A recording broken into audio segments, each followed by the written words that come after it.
नमस्कार, राम राम, राधे राधे। स्वागत है आपका ऑनलाइन प्लेटफॉर्म में। मैं जमीर वन लाइनर की श्रृंखला में आप सभी दोस्तों का स्वागत है।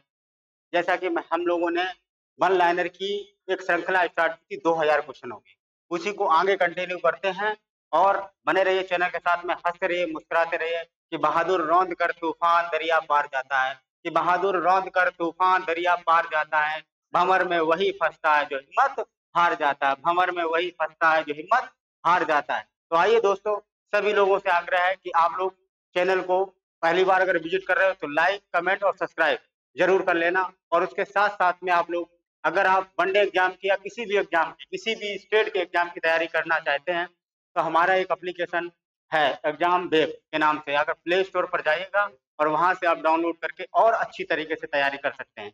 तो बने रहिए चैनल के साथ में। आइए स्टार्ट करते हैं, उसी के आगे कंटिन्यू करते हैं।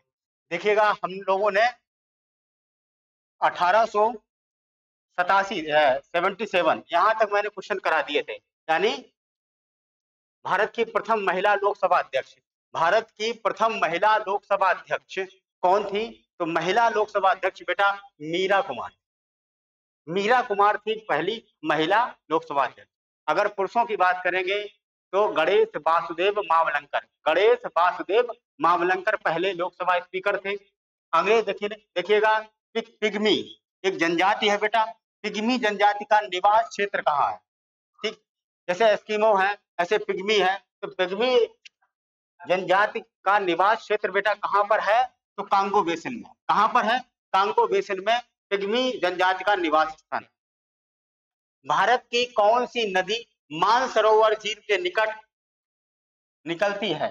ठीक है, तो कौन सी नदी निकलती है? तो सतलुज नदी, सतलुज नदी मानसरोवर झील से निकलती है। ब्रह्मपुत्र भी नदी मानसरोवर झील से निकलती है। सिंधु नदी भी बेटा मानसरोवर झील के पास से निकलती है। तो ये मानसरोवर झील से निकलती है। मानसरोवर झील से निकलने वाली कौन सी नदी है? तो सतलुज है, ब्रह्मपुत्र है और सिंधु नदी है। ये मानसरोवर झील के पास में एक ग्लेशियर पड़ता है जिसका नाम है चेमांग युंग डुंग ग्लेशियर। कौन सा ग्लेशियर है? चेमांग युंग डुंग ग्लेशियर, तिब्बत में पड़ता है। आगे दिया गया है कि बूलर झील किस नदी का मुहाना है? मुहाने पर स्थित है। बूलर झील किस नदी का मुहाना पे स्थित है? तो झेलम नदी, झेलम नदी के मुहाने। ठीक, विशाल काया तारा, तारों को समाप्ति किस रूप में होने का अनुमान लगाया जाता है? तो बेटा ब्लैक होल, ब्लैक होल के रूप में विशाल काय जो तारे होते हैं बड़े बड़े, वो खत्म होते हुए यानी कि ब्लैक होल में जाकर के वो कैसे हो जाते हैं? समाप्त हो जाते हैं। तो आइए दोस्तों आगे चलते हैं कि एस्टेरॉइड किन ग्रहों के बीच स्थित होते हैं? तो एस्टेरॉइड बेटा कौन, यानी क्षुद्र ग्रह की बात कर रहा है। एस्टेरॉइड का मतलब बेटा क्षुद्र ग्रह की बात कर रहा है। क्षुद्र ग्रह किन दो ग्रहों के बीच में स्थित होते हैं? तो मंगल और बृहस्पति, मंगल और बृहस्पति। इसे लाल ग्रह के नाम से भी जाना जाता है। और बृहस्पति ग्रह बेटा ग्रहों में सबसे बड़ा ग्रह कौन सा है? तो बृहस्पति ग्रह। ठीक, मंगल ग्रह और बृहस्पति ग्रह के बीच में जो एक पेटी पाई जाती है वो क्षुद्र ग्रहों की पेटी पाई जाती है। इसी वजह से इस तरफ वाले ग्रहों को, यानी मंगल ग्रह के इस तरफ बाजू के जितने भी ग्रह है उन्हें क्या कहा जाता है? आंतरिक ग्रह कहा जाता है। बृहस्पति के इस तरफ वाले ग्रहों को क्या कहा जाएगा? बाह्य ग्रह कहा जाएगा। ठीक, विश्व का सबसे गहरा गर्त मेरियाना ट्रेंच किस महासागर में स्थित है? किस महासागर में स्थित है? तो पश्चिम प्रशांत महासागर में सबसे बड़ा गर्त जो है वो स्थित है। सबसे बड़ा गर्त जो है किस महासागर में है? तो पश्चिम प्रशांत महासागर में मेरियाना गर्त स्थित है। आइएगा अगला क्वेश्चन देखिएगा कि उष्ण कटिबंधीय लंबी घास, कैसी घास है? उष्ण कटिबंधीय लंबी घास वनस्पति को क्या कहते हैं? तो बेटा सवाना कहते हैं। साउथ अफ्रीका में घास पाई जाती है बेटा, साउथ अफ्रीका में घास पाई जाती है जिसे कहा जाता है सवाना, यानी सभी लोग आओ। ठीक, तो सवाना घास का मैदान यानी कि उष्ण कटिबंधीय लंबी घास वाली वनस्पति को क्या कहा जाता है? सवाना कहा जाता है। कोणधारी वनों में वृक्षों की पत्तियां सुई की तरह नुकीली क्यों होती हैं? क्यों होती है? ताकि वृक्ष हिम से अपनी रक्षा कर सकें। ताकि क्या होता है, क्यों होती है नुकीली? जैसे कि बर्फ जब गिरती है तो अपनी बर्फ से, हिम से अपनी सुरक्षा कर सकें। काली कपासी मृदा को अन्य किस नाम से जाना जाता है? बहुत बार पूछा जा चुका है कि काली कपासी मृदा को किस नाम से, अन्य नाम से जाना जाता है? तो यानी कि स्थानीय भाषा में इसे कहा जाता है रेगुर मृदा बेटा, रेगुर मृदा। इसे बेटा काली कपासी मृदा भी कहा जाता है। ये मृदा कहाँ पाई जाती है? तो मुख्यतः बेटा महाराष्ट्र में पाई जाती है। तो महाराष्ट्र में ये मृदा पाई जाती है, महाराष्ट्र में ये मृदा पाई जाती है। कपास के लिए काली मृदा सबसे सर्वोत्तम मानी जाती है, कपास के लिए काली मृदा बेटा सर्वोत्तम मानी जाती है। अगला क्वेश्चन दिया गया है, देश के किन दो राज्यों की राजधानी एक ही शहर में है? देश के दो ऐसे राज्य हैं, भारत के दो ऐसे राज्य हैं जिनकी राजधानी दोनों एक ही शहर में स्थित है। तो बेटा हरियाणा और पंजाब, हरियाणा और पंजाब की राजधानी कहाँ स्थित है? तो चंडीगढ़। कहाँ पर स्थित है? चंडीगढ़। आगे दिया गया है, कोल, भील, गोंड, बेंगा, मुरिया आदि जनजातियों का निवास स्थान किस राज्य में है? कौन कौन सी जनजाति है? एक तो बेटा कोल है, एक है भील है, एक है गोंड है, एक है बेगा है, एक है मुरिया है। ये जनजाति है कहाँ पर पाई जाती है? तो जनजाति सबसे ज्यादा पाई जाती है मध्य प्रदेश में। सबसे ज्यादा जनजाति कहाँ पाई जाती है? तो मध्य प्रदेश में सबसे ज्यादा जनजाति बेटा पाई जाती है। ठीक, आगे चलेगा। आगे दिया गया है, तेंदू, तेंदू पत्ती पर आधारित प्रमुख भारतीय उद्योग कौन सा है? तो बीड़ी उद्योग है। बीड़ी उद्योग जो पत्ता जो होता है वो कौन सा पत्ता होता है? तेंदू का। ये पत्ता होता है बीड़ी उद्योग के लिए काम आता है, बीड़ी बनाने के लिए। अगला दिया गया है कि काजीरंगा राष्ट्रीय उद्यान किस राज्य में स्थित है? तो काजीरंगा बेटा है असम में। काजीरंगा कहाँ पर है? असम में राज्य में स्थित है काजीरंगा राष्ट्रीय उद्यान। यहाँ पर बेटा एक सींग वाला गैंडा पाया जाता है, एक सींग वाला गैंडा पाया जाता है। ठीक, काजीरंगा में। ठीक, मानस भी है असम में ही। मोनोजाइड, मोनोजाइड अभी देखो ये क्वेश्चन पूछा गया, ये क्वेश्चन पेट में भी पूछा गया था कि मोनोजाइड के प्रसंस्करण से प्राप्त होता है तो क्या होता है? थोरियम होता है, थोरियम होता है। अभी क्वेश्चन ये पूछा गया पेट में, अभी क्वेश्चन पूछा गया जब पेट एग्जाम कराया गया 2025 उत्तर प्रदेश में, तब ये क्वेश्चन देखो उठा दिया गया। आगे दिया गया कि कालाहारी रेगिस्तान में निवास करने वाली प्रमुख जनजाति कौन सी है? तो बेटा बुशमैन है। कालाहारी रेगिस्तान में, कालाहारी रेगिस्तान में कौन सी जनजाति पाई जाती है? तो बुशमैन जनजाति पाई जाती है। सहारा यानी साउथ अफ्रीका में कालाहारी है। प्रशांत महासागर और अटलांटिक महासागर को जोड़ने वाली जल संधि कौन सी है? तो पनामा है। पनामा जल संधि किन दो महासागरों को जोड़ रही है? तो प्रशांत महासागर और अटलांटिक महासागर को जोड़ने वाली जल संधि कौन सी है? तो बेटा पनामा है। कौन सी है? पनामा है। ठीक, आगे देखिएगा, जिब्राल्टर जल संधि किन दो महासागर यानी सागरों को जोड़ती है? ये महासागर है बेटा, ये सागर है। जिब्राल्टर जल संधि किन दो सागरों को जोड़ती है? तो अटलांटिक महासागर और भूमध्य सागर, अटलांटिक महासागर और भूमध्य सागर को जोड़ती है। अगला क्वेश्चन देखिएगा, आगे दिया गया है, कोस्मोपॉलिटन नगर किसे कहते हैं? तो कोस्मोपॉलिटन नगर किसे कहते हैं? तो इसमें विभिन्न राष्ट्रीयता वाले लोग रहते हैं, जहां पर विभिन्न प्रकार के देश के लोग नागरिक निवास करते हैं, उसे कहा जाता है कोस्मोपॉलिटन नगर, जहां पर सभी लोग रहते हैं। कोयना परियोजना किस राज्य में है? तो कोयना महाराष्ट्र में है। जयकवाड़ी भी महाराष्ट्र में है। और ये कोयना किस नदी पर है? तो गोदावरी नदी पे। ठीक, गोदावरी नदी पर यह परियोजना बनाई गई, गोदावरी नदी। कोयना, कोयना परियोजना किस राज्य में है? तो महाराष्ट्र में। आदिवासी ग्रुप, आदिवासी ग्रुप सहरिया का संबंध किस राज्य से है? तो सहरिया किस राज्य से है? तो बेटा यह है राजस्थान। और सबसे ज्यादा सहरिया जनजाति के लोग कहाँ रहते हैं? तो माउंट आबू यानी सिरोही डिस्ट्रिक्ट में रहते हैं, सिरोही डिस्ट्रिक्ट में रहते हैं। ठीक है, आगे चलिएगा। हेलो, क्या हो ये टू करे इन्वर्टर?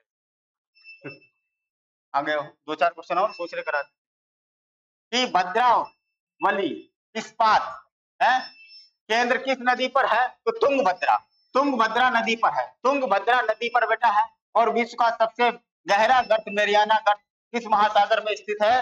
तो यह है प्रशांत महासागर। प्रशांत महासागर में सबसे गहरा गर्त बेटा स्थित है। ठीक है, पश्चिमी प्रशांत महासागर में सबसे गहरा गर्त स्थित है। आगे दिया गया, भारत में खोजा गया सबसे पहला पुराना शहर कौन सा है? तो सबसे प्राचीन शहर जो है अगर बात की जाए तो हड़प्पा शहर है। हड़प्पा शहर सिंधु घाटी सभ्यता का सबसे प्राचीन शहरों में किसका नाम आता है?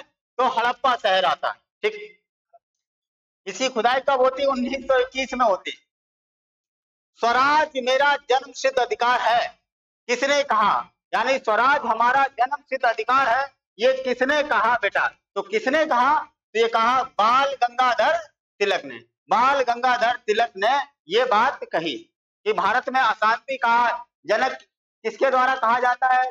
तो वैलेंटाइन चिरोल के द्वारा कहा जाता है, इसी यानी बाल गंगाधर तिलक जी को कहा था उन्होंने। महात्मा गांधी जी के राजनीतिक गुरु कौन थे? तो महात्मा गांधी जी के राजनीतिक गुरु बेटा गोपाल कृष्ण गोखले थे। कौन थे?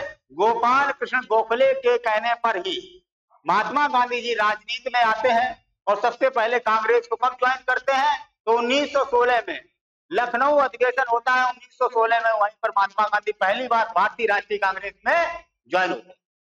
ठीक है मेरे बच्चे, समझ में आ रहा? आगे देखिएगा, उत्तर भारत की प्रथम मुस्लिम महिला शासिका, दिल्ली पर राज करने वाली, वाह क्या बात है, कि उत्तर भारत की प्रथम मुस्लिम महिला शासिका कौन थी जिसने दिल्ली पर राज किया था? तो रजिया सुल्तान बेटा। कौन सी सुल्तान? रजिया सुल्तान। रजिया सुल्तान ने भारत पर दिल्ली पर शासन किया था। कब से कब तक किया था? तो 1236 से लेकर के 1236 से 1240 तक, 1236 से लेकर 1240 तक शासन किया था। ये इल्तुतमिश की पुत्री थी। इल्तुतमिश की क्या थी? बिटिया थी। आगे देखिएगा कि सिंधु सभ्यता का पत्तन नगर कौन था? यानी कि सिंधु सभ्यता का पत्तन नगर यानी बंदरगाह कौन सा था? तो लोथल था। और लोथल बेटा कहां पर है? तो गुजरात में। गुजरात में लोथल है। गुजरात में लोथल है। ठीक। आगे दिया गया है कि भारतीय राष्ट्रीय कांग्रेस के संस्थापक कौन थे? तो बेटा भारतीय राष्ट्रीय कांग्रेस के संस्थापक A.O. हुम। ठीक, A.O. हुम थे। और इनकी यानी भारतीय राष्ट्रीय कांग्रेस की स्थापना कब होती है? तो याद रखना 28 दिसंबर 1885 को। 28 दिसंबर 1885 को भारतीय राष्ट्रीय कांग्रेस की स्थापना होती है।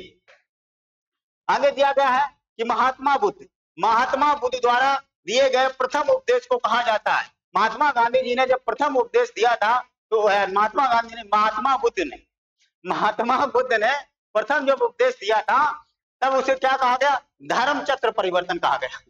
धर्म चक्र परिवर्तन कहा गया। ठीक। किस वेद की रचना गद्य और पद्य दोनों में की गई है? तो किस वेद की रचना गद्य और पद्य दोनों में की गई है? तो की गई है यजुर्वेद। यजुर्वेद जो 4 वेदों में सबसे प्राचीन जो वेद है बेटा ऋग्वेद है। यजुर्वेद की जो है वो गद्य और पद्य दोनों में लिखा गया।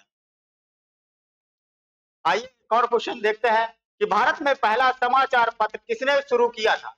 सबसे पहले किसने शुरू किया था भारत में समाचार पत्र? तो सैयद अहमद खान। सैयद अहमद खान ने सबसे पहले भारत में समाचार पत्र शुरू किया था। किसके शासनकाल में धर्म 2 भागों में हीनयान और महायान बट गया? तो कनिष्क शासक था। उस समय कनिष्क शासक था जब बौद्ध धर्म जो था वो 2 भागों में डिवाइड हो जाता है और ये हीनयान और महायान में डिवाइड होता है। आगे दिया गया है लोधी वंश का अंतिम शासक कौन था? तो लोधी वंश का बेटा अंतिम शासक था इब्राहिम लोधी। इब्राहिम लोधी लोधी वंश का अंतिम शासक कह लीजिए। और दिल्ली सल्तनत का बेटा अंतिम शासक था इब्राहिम लोधी। दिल्ली सल्तनत का अंतिम शासक भी कौन था? इब्राहिम लोधी। इब्राहिम लोधी 1526 पानीपत का प्रथम युद्ध होता है। कौन सा युद्ध होता है? पानीपत का प्रथम युद्ध। इस युद्ध में पराजय होती है इसकी और युद्ध भूमि में ही मारा जाता है। ठीक। और दिल्ली सल्तनत का समाप्त हो जाता है और मुगल सल्तनत यानी मुगल साम्राज्य की स्थापना होती है बाबर के द्वारा होती है। ठीक है। तो 1526 में पानीपत के प्रथम युद्ध में इसकी मृत्यु हो जाती है, इसकी हत्या की जाती है, मारा जाता है युद्ध स्थल पर ही। और ये लोधी वंश का क्या था? अंतिम शासक था। प्रथम जैन संगीत का आयोजन कहाँ की गई थी? कहां पर प्रथम जैन संगीत का आयोजन किया गया था? तो पाटलिपुत्र में किया गया था। पाटलिपुत्र जो आज के समय में पटना बोला जाता है। पटना कहाँ भैया? पटना। ठीक है। पटना जो है उससे पहले पाटलिपुत्र के नाम से जाना जाता था। वहां पर प्रथम जैन संगीत का आयोजन किया गया था। दिल्ली के किस सुल्तान को इतिहासकारों ने विरोधों का मिश्रण कहा था? विरोधों का मिश्रण देखो, सबसे दिल्ली सल्तनत में सबसे पढ़ा लिखा और सबसे महाबेवकूफ व्यक्ति जो था, शासक था, वो मोहम्मद बिन तुगलक था। सबसे पढ़ा लिखा था और बेवकूफ भी था। रक्त पिपासा के नाम से इसे खुद को नहीं पता रहता था कि सुबह कौन सा स्कीम नहीं लॉन्च कर देता तो शाम तक स्कीम बंद, और ये भी नहीं समझता था कि फ्लॉप होगी, आगे चल के क्या होगा। उसका रिव्यू भी नहीं देखता था कि आगे इसमें क्या कमियां रहेंगी, उसको कमियों को सुधार करके इसको अच्छे से चलाया जाए, संचालित किया जाए।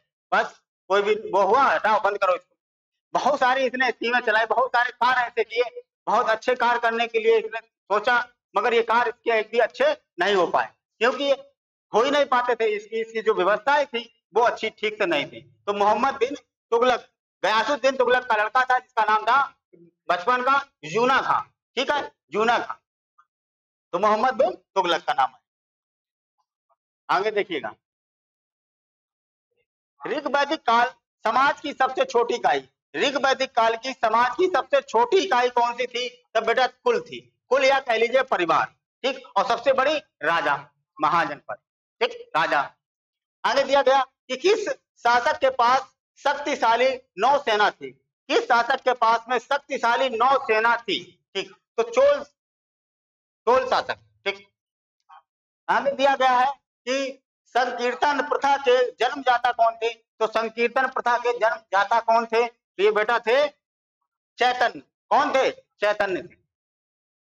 आगे दिया गया है कि किस मुगल शासक को आलमगीर कहा जाता है? तो किस मुगल शासक को आलमगीर कहा जाता? तो औरंगजेब को। औरंगजेब ने ही क्या किया था?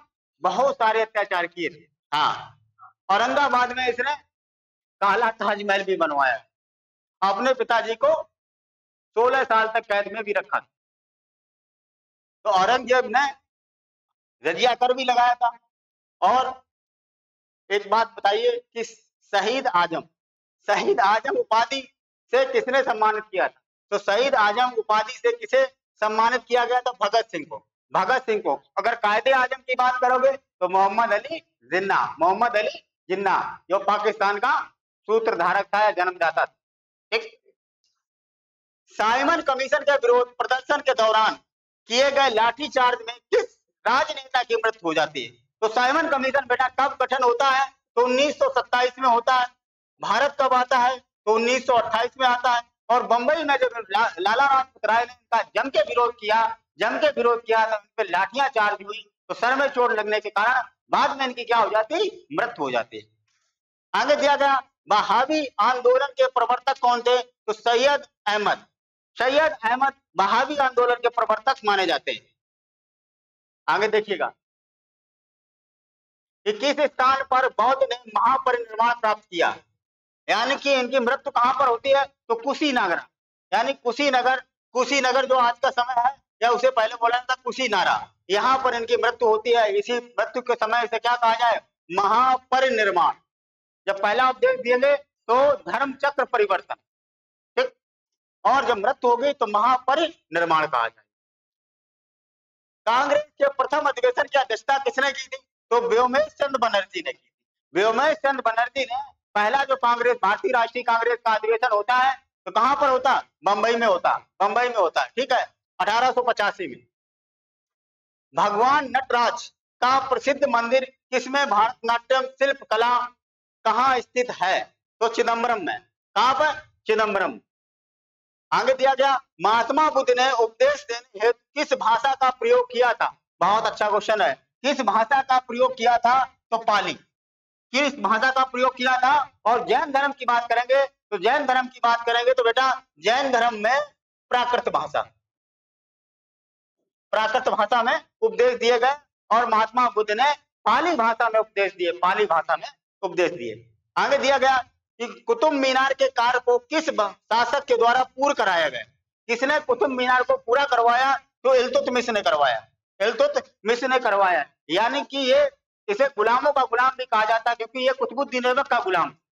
ठीक, कुतुबुद्दीन ऐबक के बाद में आराम से गद्दी पर बैठता है, और वो आयोग होता है तो 8 महीने तक ही शासन कर पाता है। उसके बाद में इल्तुतमिश दिल्ली पर शासन करता है, और ये लाहौर से दिल्ली राजधानी को स्थानांतरित करता है। ठीक है, आगे दिया गया है कि पहाड़ी काटकर एलोरा के विश्व प्रसिद्ध कैलाशनाथ मंदिर का निर्माण किसने करवाया था? किसने करवाया था? ये एलोरा यानी कैलाशनाथ मंदिर का निर्माण किसने करवाया था? तो राष्ट्रकूटों ने करवाया था, राष्ट्रकूटों ने करवाया था। औरंगाबाद में चीनी यात्री ह्वेनसांग, बहुत क्वेश्चन पूछता भाई, चीनी यात्री ह्वेनसांग किसके शासन काल में आया था? तो हर्षवर्धन शासन काल में आया था। चीनी यात्री जो ह्वेनसांग था, बौद्ध धर्म को समझने जानने के लिए नालंदा में भी पढ़ाई की इसने, बाद में यहाँ पर अध्यापन कार्य भी किया और इन्होंने काफी वर्षों तक रहे, 14-15 सालों तक इन्होंने यहीं पर रह करके सारी चीजों को समझा पढ़ा। तो ये किसके शासन काल में आते हैं? तो हर्षवर्धन उस समय शासन काल थे। तो हर्षवर्धन की प्रारंभिक राजधानी बेटा थानेश्वर थी और बाद में उन्होंने क्या किया, जो उसकी पुत्री थी राजश्री, तो उसके लिए इन्होंने क्या किया कि कन्नौज को अपनी राजधानी बनाया था। बाद में कन्नौज को भी राजधानी इन्होंने बनाया। बनारस विश्वविद्यालय, बनारस विश्वविद्यालय BHU के संस्थापक कौन है? तो मदन मोहन मालवीय। मदन मोहन मालवीय ने 1916 में इस बनारस हिंदू विश्वविद्यालय की स्थापना करते हैं। स्वतंत्र भारत के प्रथम गवर्नर जनरल कौन थे? तो स्वतंत्र भारत के प्रथम गवर्नर जनरल कौन थे बेटा? तो लॉर्ड माउंटबेटन। लॉर्ड माउंटबेटन ने ही भारत का विभाजन का किया था, यानी कि भारत और पाकिस्तान दो रूप में हुए थे जब इसी के शासनकाल में। आगे चलिएगा कि किस मुस्लिम शासक के सिक्कों पर देवी लक्ष्मी की आकृति बनी थी? क्या बात है, ठीक है। किस मुस्लिम शासक कौन था जिसमें देवी लक्ष्मी की मूर्ति का अनावरण मिलता है, यानी देखने को मिलता है सिक्कों पर? तो मोहम्मद गौरी। मोहम्मद गौरी, यही मोहम्मद गौरी है जिसने तराइन का प्रथम युद्ध 1191, तराइन का द्वितीय युद्ध 1192 और चंदावर का युद्ध 1194 में लड़ा। कालाशोक की राजधानी, बेटा पाटलिपुत्र थी, पटना। पाटलिपुत्र में कालाशोक की राजधानी थी। गायत्री मंत्र की रचना किसने की? तो गायत्री मंत्र सभी जानते हैं, विश्वामित्र। विश्वामित्र ने क्या किसकी की थी? गायत्री मंत्र। सुनाओगे भाई कौन से गायत्री मंत्र है? लंदन में इंडिका हाउस की स्थापना किसने की थी? तो श्यामजी कृष्ण वर्मा। श्यामजी कृष्ण वर्मा ने इसकी स्थापना की थी। किस गुप्तकालीन शासक को कविराज कहा जाता है? तो समुद्रगुप्त को कहा जाता है। किसे कहा जाता है? तो समुद्रगुप्त को कविराज कहा जाता है। अरब इतिहासकारों ने किसने अकबर को इस्लाम धर्म का शत्रु कहा था? तो बदायूनी कारक कहा। किस अकबर इतिहासकारों में किसने अकबर को इस्लाम का शत्रु कहा था? तो बदायूनी कहा था, ठीक। भक्ति को दार्शनिक आधार प्रदान करने वाले प्रथम आचार्य कौन थे? तो बेटा आचार्य थे भक्ति आंदोलन के शंकराचार्य। कौन थे? शंकराचार्य, ठीक।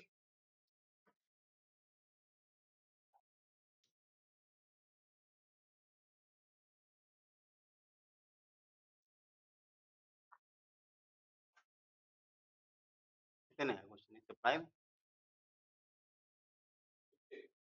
याद है सुनना।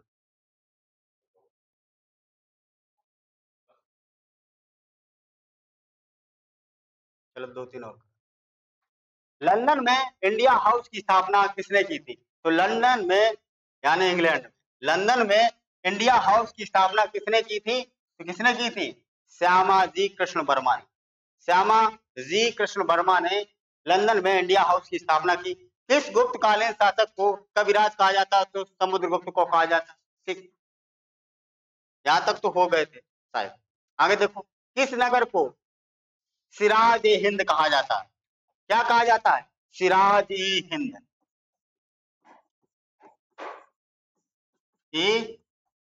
हिंद ये बहुत इंपॉर्टेंट है। तो जौनपुर को कहा जाता है। किसे कहा जाता है? जौनपुर को कहा जाता है, ठीक। आज की क्लास हम लोग यहीं तक रखते हैं, फिर इसके बाद में बहुत ज्यादा नहीं क्वेश्चन बचे हुए हैं। इसकी अगली क्लास में हम लोग खत्म कर देंगे इस पूरे 2000 की PDF जो थी क्वेश्चनों की, इसको हम समाप्त करते हैं। तो बने रहिए चैनल के साथ में, हंसते रहिए, मुस्कुराते रहिए। चैनल के साथ में लाइक, कमेंट और सब्सक्राइब कर दीजिएगा और अपने अपने दोस्तों के साथ में शेयर भी कर दीजिएगा, ठीक है। हाँ, एक खूबसूरत शेर सुना देता हूँ कि अपनी इसी अदा पर थोड़ा गुरूर करते हैं, कि अपनी इसी अदा पर थोड़ा गुरूर करते हैं। नफरत हो या मोहब्बत, नफरत हो या मोहब्बत दोनों ही भरपूर करते हैं। इसी के साथ लेते हैं विदा। जय हिंद, वंदे मातरम, राम राम, राधे राधे, बाय बाय।